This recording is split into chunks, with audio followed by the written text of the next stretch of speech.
हम प्रभु परमेश्वर को धन्यवाद देते हैं आज की सुंदर सुबह के लिए।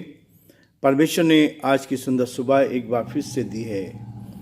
आज 19 जनवरी है। प्रभु का धन्यवाद करते हैं कि वो हमें एक एक दिन संभाल रहा है। इस नए वर्ष में भी आज 19 तारीख प्रभु ने बड़े अनुग्रह के द्वारा मुझे और आपको दी है कि हम परमेश्वर की महिमा करें। प्रियो, मैं आप सभी का दिल की गहराई से धन्यवाद देता हूँ कि आप बराबर हमारे साथ इस YouTube चैनल पर जुड़े हैं।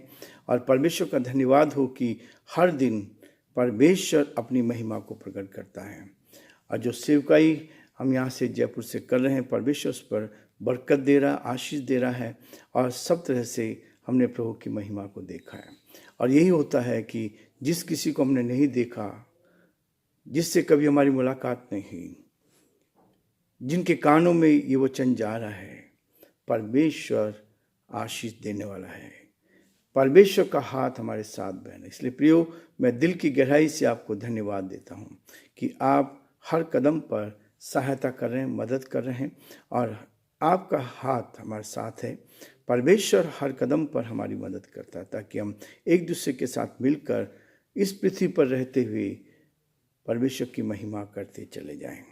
याकूब की पत्री का ध्यान हमने शुरू किया था। पहले 3 पद हम देख पाए थे और आज 2, 3, 4 पद को मैं आपके सामने पढ़ूंगा। लिखा है, हे मेरे भाइयों, जब तुम नाना प्रकार की परीक्षाओं में पढ़ो तो इसको पूरे आनंद की बात समझो, ये जानकर कि तुम्हारे विश्वास के परखे जाने से धीरज उत्पन्न होता है। पर धीरज को अपना पूरा काम करने दो कि तुम पूरे और सिद्ध हो जाओ और तुम में किसी बात की घटी ना रहे। 5 पद, पर यदि तुम में से किसी को बुद्धि की घटी हो तो परमेश्वर से मांगे, जो बिना उलाहना दिए सबको उदारता से देता है और उसको दी जाएगी। परमेश्वर अपने इस वचन के पढ़े और सुने जाने पर आशीष दे, बरकत दे। हम प्रार्थना करेंगे। धन्यवाद और स्तुति के योग्य हमारे सामर्थ्य परमेश्वर, आज की सुंदर सुबह के लिए दिल की गहराई से आपको धन्यवाद।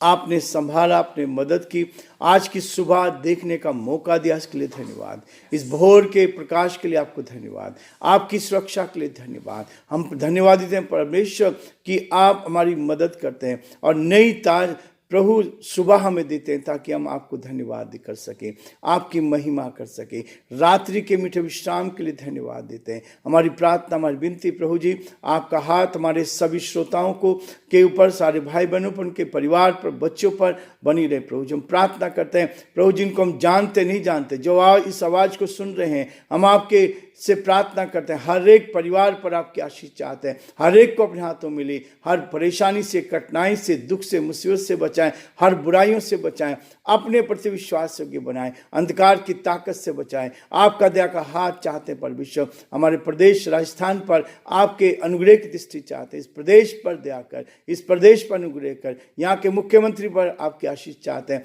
हमारे देश पर आपके अनुग्रह की दृष्टि चाहते हैं प्रभु। इस देश को भी आगे बढ़ाएं ताकि देश आगे बढ़ता जाए और प्रभु आपकी महिमा का बन सके। हम बड़े आदर के साथ, दीनता, नम्रता के साथ इस प्रार्थना को अपने प्रभु, अपने धार करता यीशु मसीह के नाम से मांगते हैं, आमीन। प्रियो, परमेश्वर का वचन इस बात को कहता है, याकूब उसका पहला अध्याय, और हमने इस बात को देखा है कि कैसे आज याकूब इस बात को कह रहा है। उसने दीन बना, नम्र बना और यीशु मसीह को अपना, यीशु मसीह के दास के रूप में अपने आप को मानता है। और जब वो संसार में थे तब तक उसने यीशु मसीह के पास नहीं रहा, उसके विरोध में रहा। लेकिन परमेश्वर का धन्यवाद करते हैं, जब वो मृतकों में से जीवित हो उठा और स्वर्ग पे उठा लिया गया, उसके बाद परमेश्वर ने उसके जीवन में काम किया और वही याकूब एक ऐसा व्यक्ति बना जो प्रार्थना करने वाला था। जब आप इनके हिस्ट्री के बारे में पढ़ेंगे, याकूब के बारे में, तो उसके घुटने ऊंट के घुटनों के समान हो गए थे। इतनी प्रार्थना करने वाला व्यक्ति था और प्रार्थना करके जो कुछ परमेश्वर से बात करता था, परमेश्वर उसको दर्शाता था। प्रार्थनाएं जीवन है, प्रार्थनाएं जय। जो घुटनों पर प्रभु के साथ बैठते हैं, जो सुबह उठकर परमेश्वर के साथ बैठते हैं, परमेश्वर उनको बहुत बड़ी बरकत और आशीष देता है। इसलिए कहता है, याकूब कहता है, हमारे जीवन में जब समस्या आती है तो हम विचलित हो जाते हैं, परेशान हो जाते हैं, हम इधर उधर भटकने लगते हैं, इधर उधर देखने लगते हैं।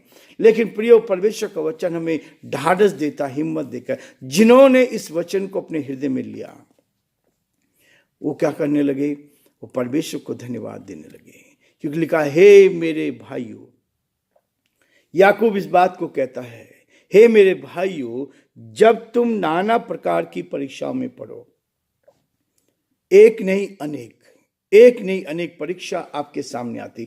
परीक्षा का मतलब होता है सफलता।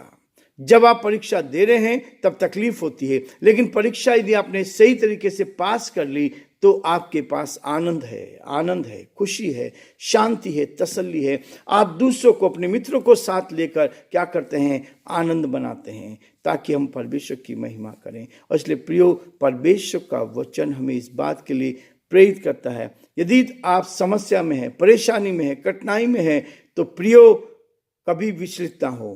परमेश्वर आपके साथ है। ये तो परीक्षा है, परीक्षा में तकलीफ होती है, परीक्षा में हमें मेहनत करनी पड़ती है, परीक्षा में हमें जागना पड़ता है, परीक्षा में हमें क्या करना पड़ता है? हमें आगे बढ़ने के लिए खड़े रहना पड़ता है। ताकि वो कहता है कि हे मेरे भाइयों, जब तुम नाना प्रकार की परीक्षाओं में पढ़ो तो उसको बड़े आनंद की बात समझो। छोटा आनंद नहीं, बड़ा आनंद आपको मिलने वाला है। परमेश्वर आपके जीवन पर बड़े से बड़ा आशीर्वाद देने जा रहा है।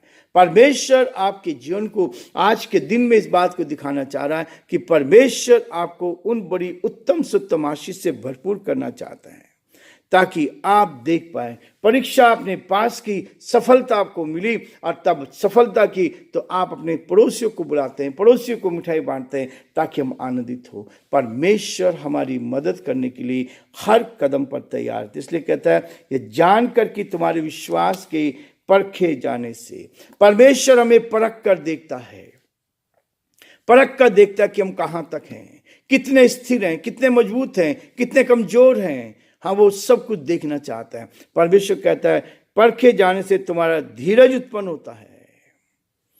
धीरज, परमेश्वर की आवाज को सुनना, परमेश्वर पर विश्वास करना, ये है हमारे लिए धीरज। जब हम उसकी आवाज को सुनते हैं, जब हम उसके साथ चलते हैं, जब उसकी निकटता का एहसास हम करते हैं, तो परमेश्वर हमें धीरज धरना सिखाता है।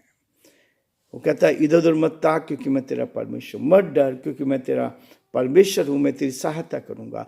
अपने धर्म में दाने हाथ से मैं तुझे संभाले रखूंगा।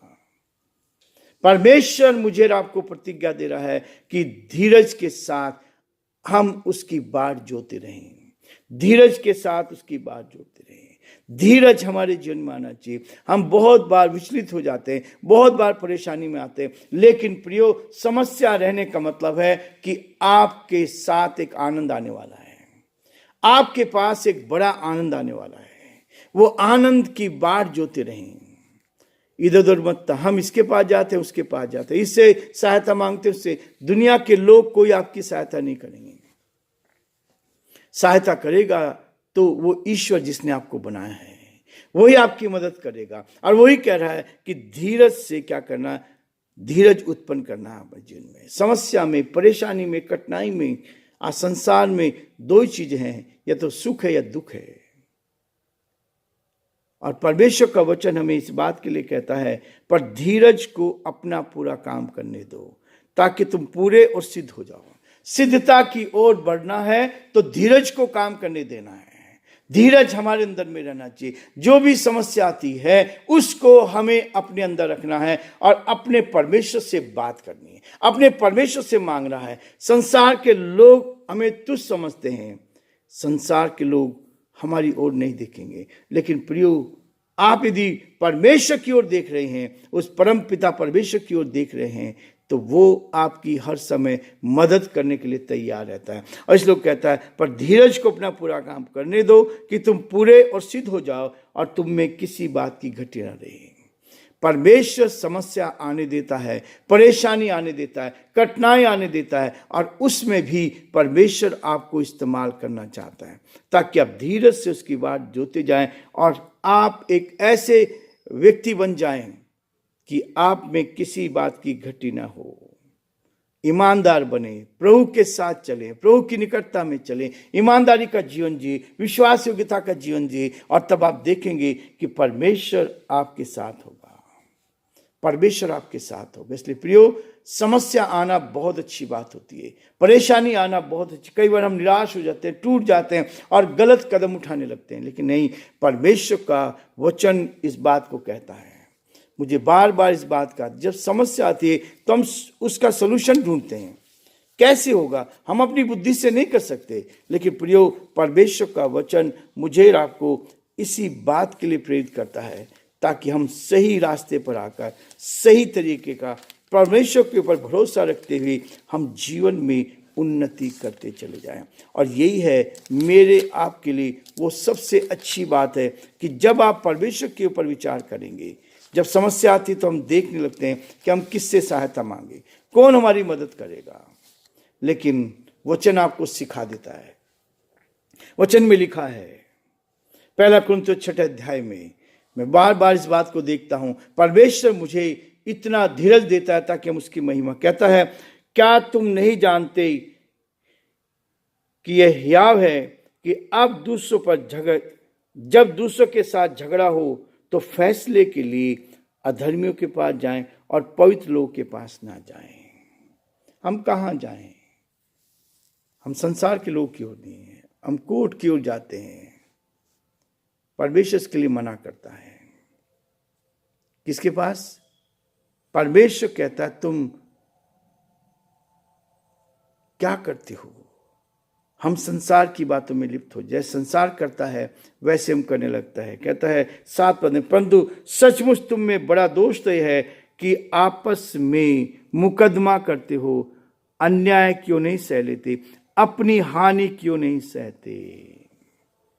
वचन आपको हर कदम पर बताता जाएगा कि हम परमेश्वर के ऊपर भरोसा करें, वो आपके लिए जीत का जीवन देगा, वो समस्याओं में भी आपको आनंद देगा, वो आपको आगे बढ़ाएगा ताकि हम आगे बढ़ते जाएं और परमेश्वर की महिमा करते जाएं। इसलिए प्रियो, वचन को सिखाता है। इस वचन को लेकर चलेंगे, इसको अपने जीवन में फॉलो करोगे, इसको अपने जीवन में जी कर दिखाओगे, तो तभी आप एक अच्छे योग्य सेवक बन सकते हैं। वरना केवल संसार में तो दूसरे लोग भी आते हैं, दूसरे लोग भी करते हैं जो संसार के अनुसार काम करते हैं, लेकिन आत्मिक व्यक्ति वो है जो आत्मा के अनुसार, जो वचन के अनुसार चलने की कोशिश करता है, और उसमें परमेश्वर आपको सफलता देता जाएगा। प्रभु आप सबको बहुत बड़ी बरकत दे, आशीष दे।